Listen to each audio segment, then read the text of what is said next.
Adobe la sorte un nouveau fond de teint. Enfin, nouveau, m'y connaît pas, mais moi, m'y viens de découvrir. C'est un fond de teint mat, sans transfert, et il promet à nous une tenue de 8 heures. M'a la acheté pour zot. Alors, du coup, m'a appliqué juste à côté pour que zot y voit. Par contre, l'application, elle est excellente, elle est fluide, et rien à dire de ce côté-là. Pour un fond de teint mat, il est bien lumineux, et franchement, pour appliquer les tops. M'a la appliqué à côté, comme ça, zot y voit la différence avec l'autre côté. Là, tu vois bien la différence. Et après, m'a l'appliqué partout, sur tout le visage. Et il fait déjà 5-6 jours que m'y teste le même fond de teint. Donc, m'y peut faire un retour avec du recul. C'est un fond de teint rapport qualité-prix, les tops. Il est à moins de 16 euros. Excellent. Avec la poudre par-dessus, il tient super bien.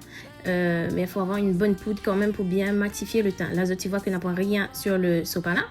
L'essuie-tout, pardon, sopalin c'est la marque. Et par contre, sans poudre, m'a crash testé qu'avec une brume avec de l'eau. Par contre, il tient pas bien du tout. Donc, mes conseils à Zot d'avoir une bonne poudre pour pouvoir bien matifier, bien faire tenir le fond de teint, bien poudré. Tu vois ma tête, comment il est quand on n'a pas une poudre, c'est un désastre. Mais franchement, adopte. Alors là-dessus, Zot, tu peux aller trapper. Hein.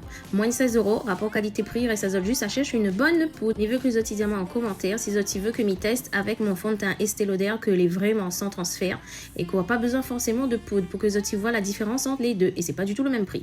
Donc, mes comptes Zot pour dire moi en commentaire. N'oublie pas d'abonner à Zot, surtout de partager. Bye!